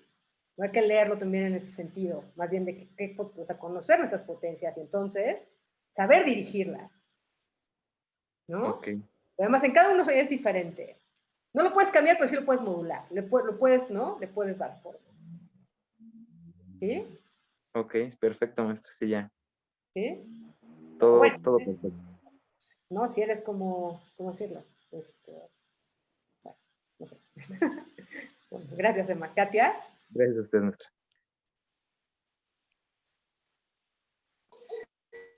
Sí, yo lo que quería comentar eran dos cosas. La primera es una pregunta y es que, bueno, me causó un poco de confusión la parte donde habla sobre que la idea es representación porque es objetivada, o sea, en diferencia a la cosa en sí, que no es representación. Y mi pregunta es que si para que una cosa sea objetivada, necesita ser objeto ante un sujeto, o sea, que necesita haber un sujeto para que la cosa sea objetivada. Porque, o sea, esta representación, cuando dice que la idea es representación, esta representación es precedente a esta multiplicación en individuos particulares que se da a través de la cosa individual por medio del principio de razón, que, bueno, que explica después, y que entonces si la idea es previa a este proceso de pasar principio de razón, entonces no es una representación perceptible aún para el ser humano, y o sea, por lo tanto, mi pregunta es como que quién es o qué es el sujeto ante el cual la idea es objeto. No sé cómo explicarlo muy bien. O sea, El sujeto puro de ¿quién conocimiento del que habla. Eso sería el genio, ¿no? El sujeto Ajá. puro de conocimiento. Pero este sujeto, ¿qué quiere decir sujeto puro de conocimiento? Que ya no está dentro del principio de razón. Ah, ya. O sea, ¿Sí? la idea es... ¿Qué? No, mi pregunta es, entonces, que si la idea es objeto para el sujeto que logra estar previo al principio de razón, que sería el genio, entonces. No, el genio sería más bien esta disolución de esta separación sujeto-objeto. Por eso puede contemplar la idea. ¿Ves? Ah. O sea, ahí ya no está esta oposición. Ah, ya. Porque justo el ir a la idea, ¿qué es lo que decíamos de la contemplación? La contemplación sería eso. La contemplación sería este estado de, o sea, como donde se disuelve la subjetividad. Esto que decíamos, ¿se acuerdan que ya lo decíamos? Porque él retoma la idea del genio. Por eso, esta cosa de que el genio crea desde la naturaleza, pero que además esta cosa consciente y no consciente. O sea, las otras representaciones son desde la conciencia. ¿Sí? Pero la representación artística no. La representación artística va a la idea, ¿no? Sí. Pero para ir a la idea, pues eso, primero hay este momento de la contemplación, ¿no? No está representando, lo voy a decir hasta con Cézanne, que es un poquito más adelante, cuando Cézanne dice, yo no estoy pintando la manzana, estoy pintando lo manzanesco de la manzana, es decir, lo que hace que la manzana sea manzana, ¿sí? No estoy representando en el sentido de que estoy copiando la forma o la objetivación, estoy más bien yendo a eso que hace que eso sea lo que es. ¿Sí? Sí, claro. Sí. Sí, ya entendí. ¿Mejor? Yo sé que es difícil, perdón, pero de hecho pensaba que sí. ¿no?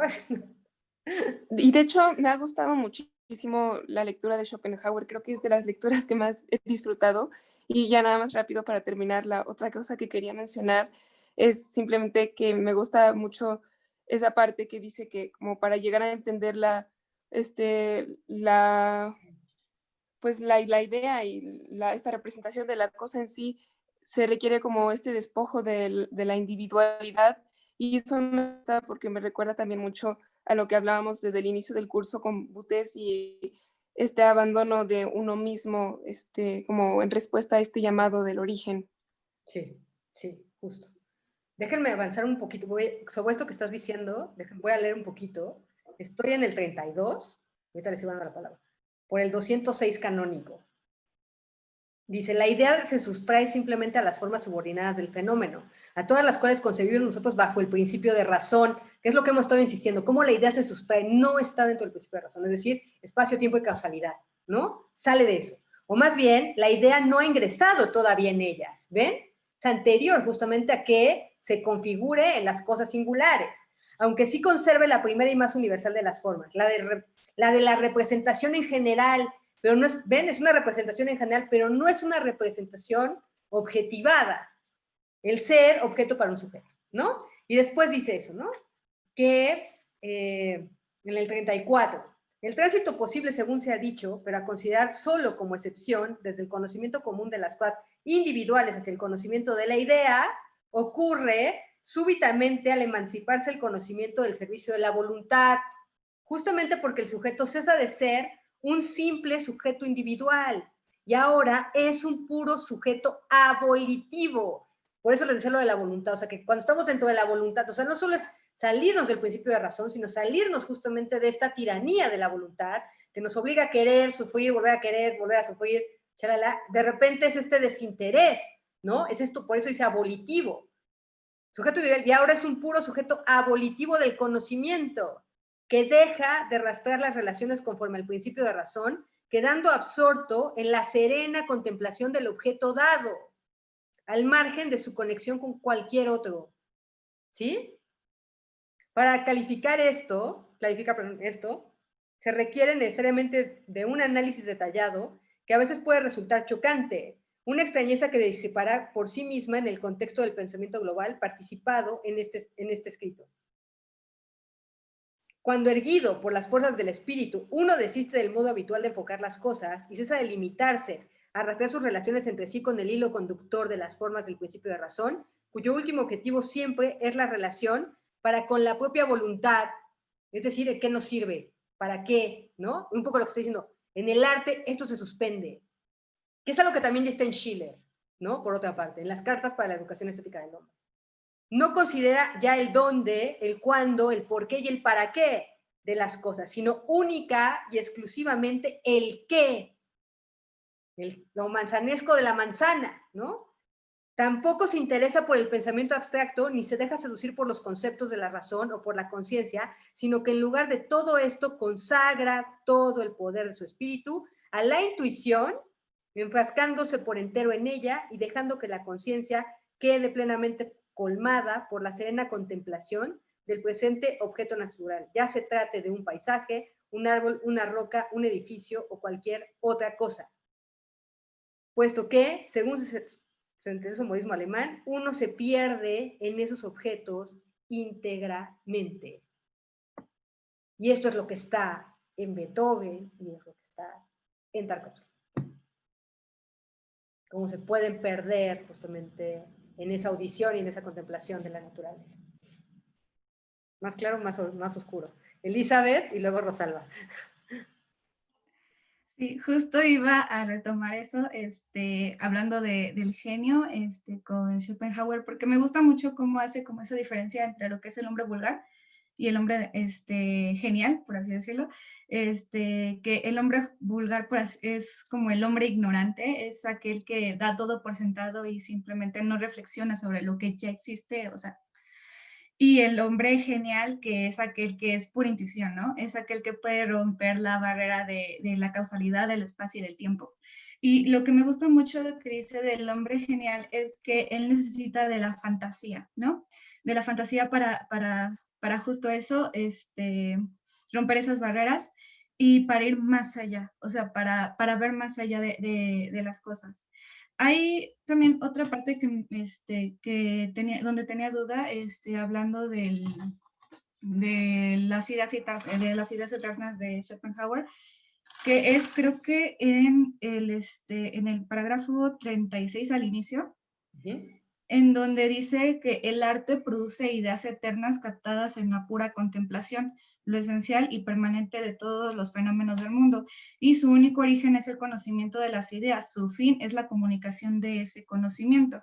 Esto, bueno, probablemente ya estoy un poquito abrumada con todo lo que hemos estado trabajando, pero me hizo pensar un poco en Deleuze, en lo que decía acerca de que el arte no es comunicación. Y quiero, bueno, mi pregunta era o sea, ¿cuál es la postura de Deleuze ante esto que dice Schopenhauer? Porque, pues sí, o sea, Schopenhauer dice que es conocimiento, que la comunicación es conocimiento, y Deleuze, pues, dice que el arte no es comunicativo.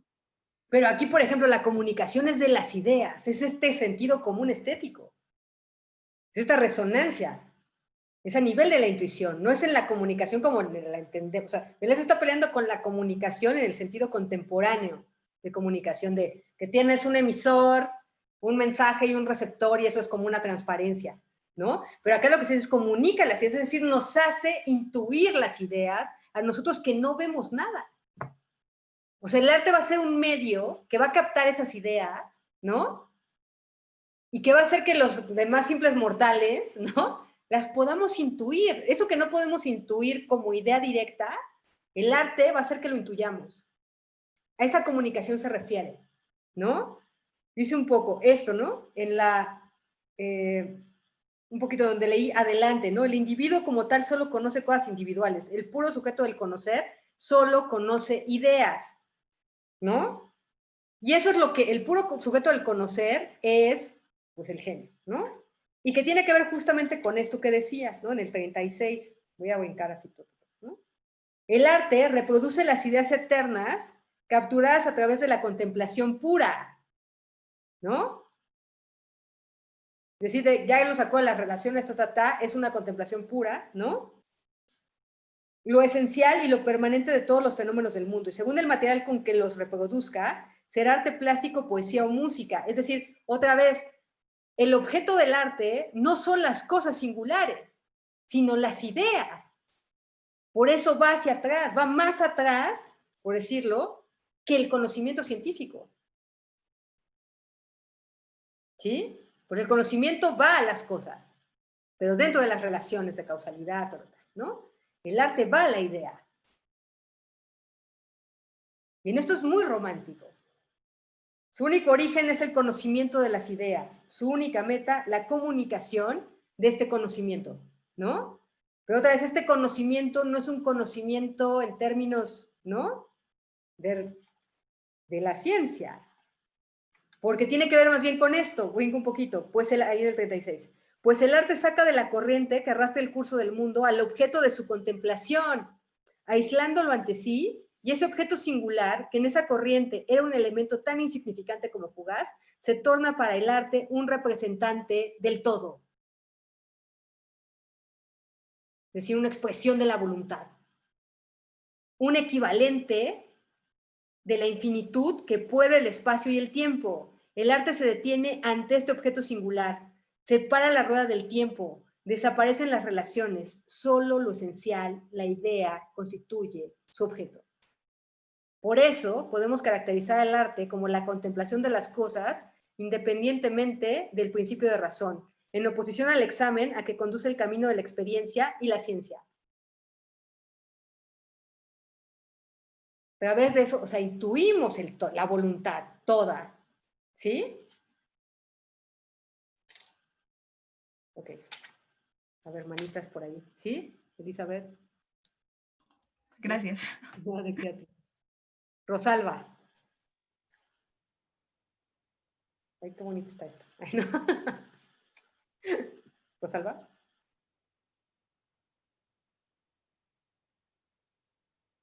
Se fue. Grillos, ¿no? Ya no está. Grillos. ¿Qué más? Dice... Bueno, ya me voy al 36, ¿no?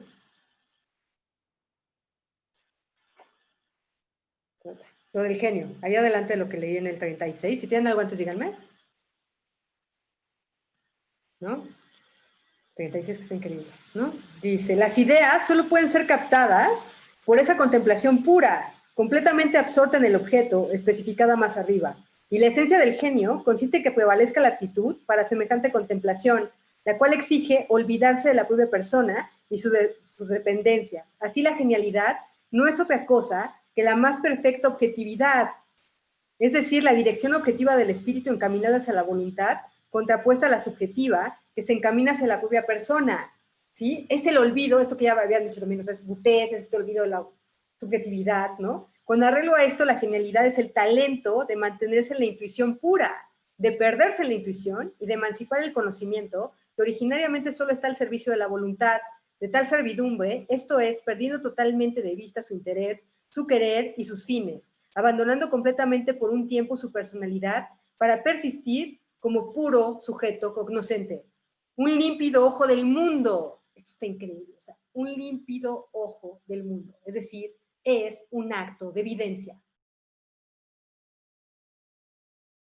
O de audiencia, ¿no? Justo para pensarlo en términos de la música, ¿no? Y esto no por un instante, sino manteniéndolo con tanta reflexión como sea necesario para reproducir lo así captado mediante un arte deliberado y fijar en pensamientos duraderos lo que se balancea en el vacilante fenómeno. Y luego dice que justamente el genio es un nítido espejo de la esencia del mundo. Puede reflejar a partir de la obra la esencia del mundo. Qué bonito está esto. ¿No les dan ganas de llorar?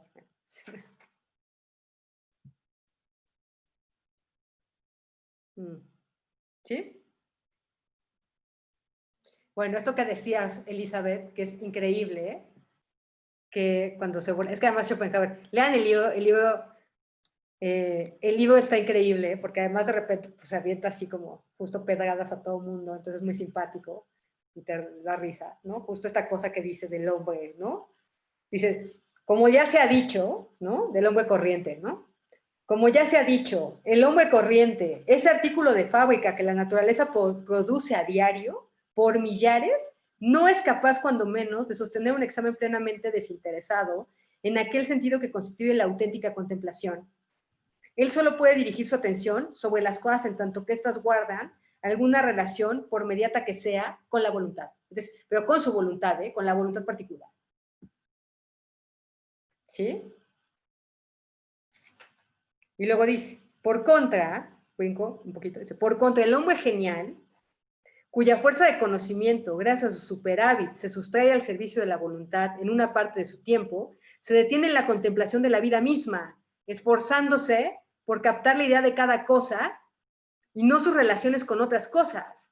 Por eso a veces descuida su propio camino en la vida y se conduce de una manera bastante torpe. Mientras que para el hombre corriente, su capacidad de conocimiento es la linterna que ilumina su camino, para el hombre genial, su capacidad cognoscitiva es el sol que hace visible el mundo. Estos dos modos tan distintos de encarar la vida, pronto se hacen visibles en el aspecto externo de ambos. La mirada del hombre en que el genio vive y obra le distingue fácilmente, puesto que porta viva y firmemente a un tiempo el carácter del recogimiento, de la contemplación, tal como vemos en los retratos de las pocas cabezas geniales que la naturaleza ha producido muy de vez en cuando entre incontables millones. En cambio, la mirada de los otros, cuando no es roma o insípida, como en la mayoría, resulta fácilmente visible el verdadero objeto de la contemplación, el fisgoneo. Es malísimo. Pero bueno, al artista, ya lo hemos dicho, todo le habla. ¿Sí? Ok. Qué bonito es Schopenhauer. Lean a Schopenhauer, es muy bonito. Aunque es pesimista, pero es muy bonito. Hay que pensar que de aquí, ya lo había dicho creo, pero no lo había dicho, de aquí vienen muchas cosas, que es justo, aunque bueno, viene de Schelling, ¿no? Pero, y no lo dice, pero de él viene, bueno, Nietzsche, obviamente, Freud, ¿no? y Wittgenstein, que es un filósofo, de los filósofos más importantes de esta línea analítica, ¿no? La filosofía del lenguaje. Y por otro lado, del lado de la música, pues obviamente Wagner, ¿no? Wagner y Schoenberg. Schoenberg, que, o sea, Wagner va a decir, o sea, como él antes de, o sea, cuando empieza a hacer como sus grandes obras es justamente después de leer a Schopenhauer. Y lo va a decir, ¿no? Que era un lector asiduo de Schopenhauer. Schoenberg también. Y de ahí también quizás que todo este replanteamiento que hace de la música. Sacarla justo de la representación. Ir justo a las ideas, ¿no? O sea, como más a...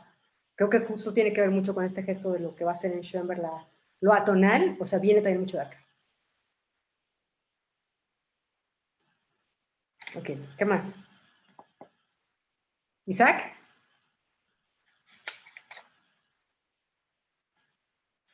Qué locura. Más grillos. Más grillos, ¿no? ¿Por qué levantan la mano si no están? Ay, ¿no? Así, ¿no? Te hacen los interesantes, ¿no? Ay, Ok. ¿ya se oye? ¿Ya se oye? ¿Se escucha? Ya. ¿Ya se escucha? Fuerte.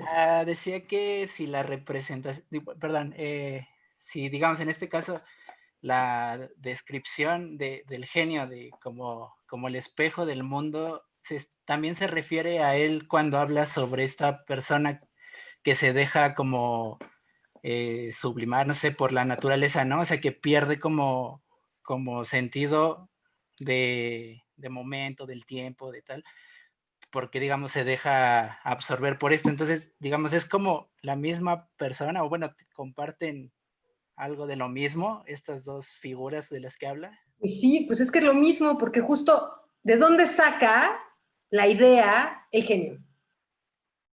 De la naturaleza, ¿no? De la naturaleza. Ok. Vale. Otra Sí, vez, bueno. aquí no está pensando que está nada más con sus, ¿no? Con sus tablas y cosas para hacer, ¿no? O sea, no, está en la naturaleza. Ok. Queda más claro, entonces. En un sentido ontológico, obviamente, también por eso.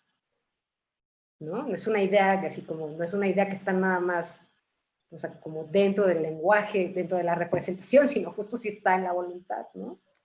¿Sí? Opa, ¿no? Ok, vamos para terminar. 37. Aún con arreglo a nuestra exposición, el genio consiste en la aptitud de mantener al margen del principio de razón y por ello, en lugar de conocer las cosas cuya existencia se reduce a las relaciones, conoce las ideas, pero además es muy buena onda porque insiste, de dichas cosas y él mismo es frente a estas el correlato de la idea, dejando de ser individuo para devenir, que es un poco lo que les decía, como aquí en esta contemplación hay una disolución de esta oposición sujeto-objeto, ¿no? Devenir puro sujeto del conocer. Sin embargo, esta aptitud en un grado inferior, perdón, es distinto de residir también en todos los hombres. Y aquí es muy buena onda, porque para Kant, ya habíamos dicho, ¿no? Para Kant, pues, o sea, pues no, nada que todos podemos, no, solo hay unos elegidos, y aquí un poco él dice, bueno, pues igual en todos hay un poquito de esto, entonces hay que cultivarlo, ¿no? Dice, ha de residir también en todos los hombres, de lo contrario serían tan pocos capaces de disfrutar las obras de arte como de producirlas. Y en general no poseerían ninguna susceptibilidad para lo bello y lo sublime, e incluso estas palabras no tendrían sentido alguno para ellos. Vengo un poquito. El genio solo les aventaja por el grado mucho más alto y la persistente duración de este modo de conocimiento, lo cual le permite conservar la reflexión que precisa para reproducir lo así conocido en una obra espontánea. Esa repetición es la obra de arte a través de la cual comunica a los demás la idea captada. La idea permanece inmutable e idéntica. Por eso la contemplación estética es una y la misma, ya sea invocada por una obra de arte o inmediatamente por la contemplación de la naturaleza y de la vida. Y esto en respuesta a lo que decía Isaac. ¿Sí? Sí, gracias. Y aquí, si se dan cuenta, otra vez regresa a Kant después de Hegel. O sea, Hegel que ya había dicho, ay, no es inferior la naturaleza, y acá dicen, no. Esa contemplación es la misma, pero además es una forma, habrá que decir, es una forma de estar en el mundo. Esa contemplación. ¿Sí? Ok.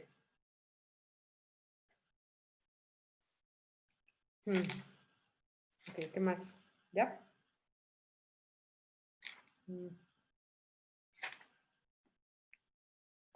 Natalia. Bueno, yo quería comentar lo de cuando menciona que el genio tiene un poco de locura, pero como, pues, no sé, yo lo veía como dos locuras, ¿no? Porque una locura de cómo la sociedad te puede decir que estás loco, pero como el ejemplo que da él, ¿no? De el hombre que está en la cueva y cuando sale a la luz, pues obviamente ya no ve las cosas igual, como la imagen que pasó que pasó el compañero, la verdad está muy bonita, me gustó mucho, representa muy bien la idea, y cómo esta locura, igual que dice de cómo el loco huye de ese dolor, ¿no? Y el genio hace un poco, lo compara con eso, de que ya el genio no conoce la relación de las cosas, o sea, el dónde, el cuándo, sino que él busca solo la idea. Y entonces, por eso, como tiene un poco de locura, y me gustó en la película cómo le gritan a Domenico, ¿no? O sea, él está loco. Pues no sé, yo quisiera estar loca para ser así. Pues sí. Solo eso. Gracias, Natalia. Luego dice, ya para cerrar, en el 38, me voy a brincar unas cosas, pero justamente esto que decíamos, ¿no? Cómo también no solo va las ideas, sino que también el arte tiene este poder de sacarnos, ¿no? Pues de la precariedad de la existencia, por decirlo, ¿no? Solo la fuerza interior de un espíritu artístico consigue, tanto por esa disposición anímica puramente objetiva, se ve favorecida y fomentada desde fuera por esos complacientes objetos que nos invitan a su contemplación, algo a lo que nos vemos asediados por la plenitud de la naturaleza bella. Al abrirse de repente a nuestra mirada, esa plenitud consigue, aunque solo sea por un instante, arrancarnos de la subjetividad, emanciparnos de la esclava servidumbre hacia la voluntad y trasladarnos al estado del puro conocer. Por eso, quien se ve atormentado por las pasiones, la indigencia o los cuidados queda tan súbitamente aliviado, consolado y animado por una única mirada franca a la naturaleza. La tormenta de las pasiones, el apremio del deseo o el temor y todas las penas del querer quedan entonces apaciguadas al momento de un modo maravilloso. Pues en el instante en que nos desprendemos del querer, abandonándonos al puro conocer abolitivo, es como si entráramos en otro mundo en donde todo lo que mueve a nuestra voluntad y nos estremece tan vehementemente dejara de existir. Esta liberación del conocimiento nos emancipa sobremanera y enteramente de todo, al igual que el dormir y el sueño desaparecen la felicidad y el infortunio, dejamos de ser ese individuo al que olvidamos y a cambio solo somos puro sujeto de conocimiento. Solo somos como un único ojo del mundo, por el cual miran todos los seres que conocen, pero que únicamente en los hombres puede verse plenamente libre del servicio a la voluntad, gracias a lo cual desaparece toda la diferencia en la individualidad, tan enteramente que entonces nada importa si el ojo contemplativo pertenece a un poderoso rey o a un afligido mendigo. Pues